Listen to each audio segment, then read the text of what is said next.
What's up, guys? Before we get started here, I just want to point everyone in the direction of the KRW network. That's not only where you can find this video, but the continuation of the Real Take series, as well as videos from my co-channel creator, World King Kanji. On that channel, we're going to be talking about literally anything, not just Saw content, American Horror Story, and everything else that I cover on this channel, but literally going through the gauntlet, doing lists, theories, speculations, pitches, and just everything else every Monday and Thursday, as well as other discussion videos and maybe more content as that channel grows. We're very excited for it, so I hope everybody will go and share their love and support. You can find the link in the description section below.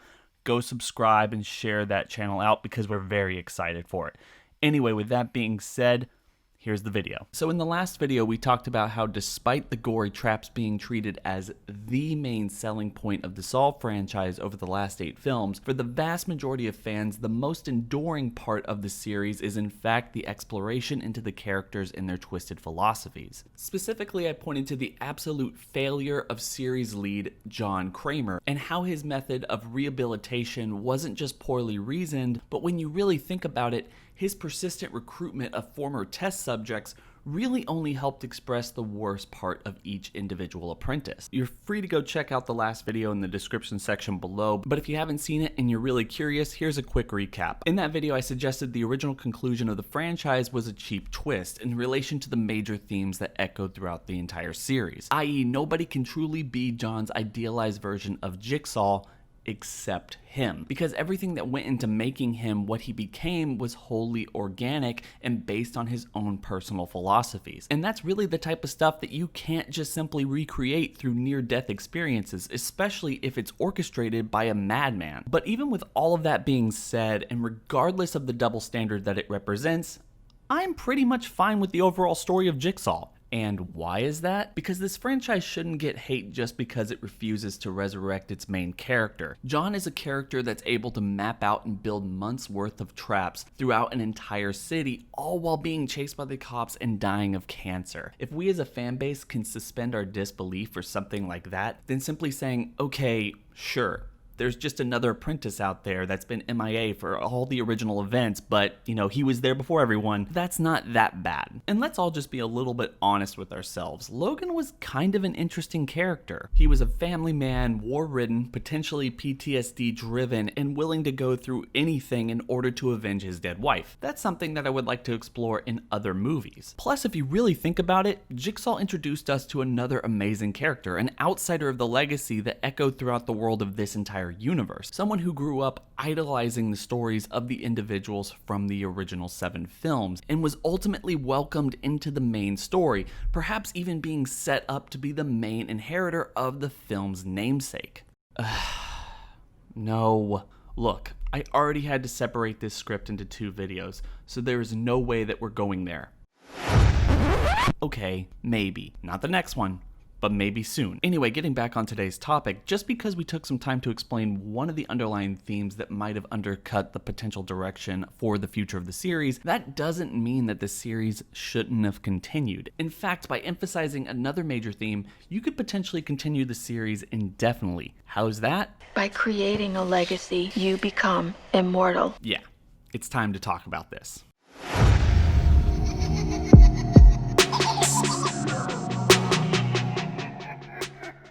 In my opinion, one of the biggest things that Spiral has going for it is the fact that it's more interested in telling a self-contained story instead of just planting seeds for a more enticing sequel like its immediate predecessors. Look, I love the Dunstan Melton era as much as the next fan, but it's hard to deny that the series lost a bit of its luster when they decided to abandon the relatively independent nature of the original trilogy. So going back to an independent story seems like the right move for the future of the franchise. But even with that, there is added value with the From the Book of Saul subtitle, not the least of which is because it is the first real subtitle for the entire series. And it's definitely something that's gotten hardcore fans into a bit of a frenzy as of late. What does it mean? How does it play into the inevitable twist. Is this in some way connected to the notebook that Tobin Bell created to get into the mindset of John Kramer? That last one's not even a joke. It's a real thing, and I've always wanted to get my hands on it because it sounds so cool. So yes, on top of the obvious jump of quality based on the trailer alone and the promise of a truly original story, this is a pretty intriguing subtitle for the 9th entry in a film franchise. One that really seems ripe for exploration and perhaps inevitably tied into the series' twisted format.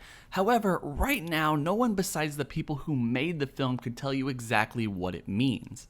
But come on, guys. This is the internet. We could venture a pretty intriguing guess. In the last video, we talked about the disaster which was the original ending of Saw 3D back in 2010, and I briefly touched on my thoughts about Jigsaw at the beginning of this video. That film, released 7 years after the proposed finale of the entire series, introduced us to the Jigsaw Rules website and a true modern-day legacy with hardcore fanboys and girls like Eleanor. To me, one of the most intriguing aspects of these individuals is that they idolize a reality that they don't fully understand and were never truly a part of. And that is, if nothing else, incredibly interesting. Something that I would actually really love to see explored in future sequels. Yeah, it's basically the same pompous narrative as Saw 3D's original ending, but with the added catch that these men and women who idolized Jigsaw weren't part of the traps themselves, and thus they have literally zero frame of reference for the trials and tribulations that survivors had to go through in order to make it out on the other side. In theory, most of them aren't even trying to profit off of it like Bobby Dagen or even the people selling blueprints off of the Jigsaw Rules website. These people are just fascinated by the stories that they've heard, and those stories are built on their assumptions of what John's true message was. The irony of all of it is that in the modern age, John's philosophy would live on through internet subcultures, meaning that it would obviously spread, but not through the people that he was testing or any of their remaining apprentices. And amongst that chaos would come disciples, historians, fans, and even imitators. So that even over a decade after his death, in the Saw universe, John Jigsaw Kramer is still remembered and people are still trying to emulate his message. So in some way, John has truly become immortal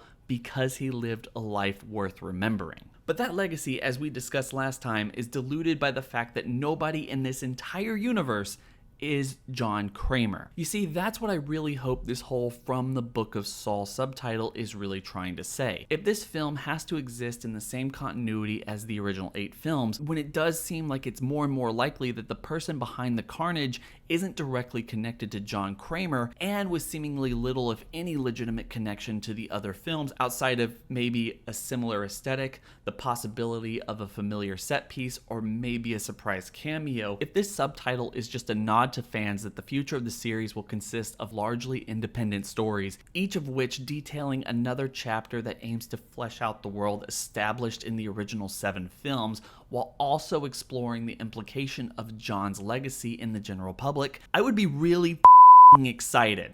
Imagine if Jigsaw was retroactively made into the first in a long line of potential sequels that aim to explore the lasting impact of John's legacy as we explore the actions of past apprentices, delusional fans, and maybe even demented copycats, not just in the upcoming film, but maybe that television show idea that was floating around for a minute there. And if we're talking about the stories that could be told with this format, the possibilities are literally endless. Not only in the foreseeable future can we go back and explore what Logan and Eleanor are doing, but you can make an entire story revolving around the whole Jigsaw Rules website. A setting for one of the stories that I would absolutely love to see in the future is that of a courtroom. I mean, hell, they almost did something like that with the Nightmare on Elm Street franchise, and the concept surrounding that series doesn't lend itself as effortlessly as something like Saw. What happened to Bobby Dagen's group after the events of Saw 3D? Is Dr. Gordon still out there somewhere? Hell, given the fact that Jigsaw introduced us to an entire subculture around John's mythology, this might be one of the best times to introduce a Jigsaw cult somewhere in the main canon of the series. Like I said before, one of the most exciting things about this is it doesn't have to do anything with John, his legacy, or anything that he planned out before his death. If they go this way, they can do whatever they want without being bound to any of the story, while having a very nice connection to everything that came before and respecting that in a much more realistic context than simply bringing back John or any of his past apprentices or just anything that they were going to do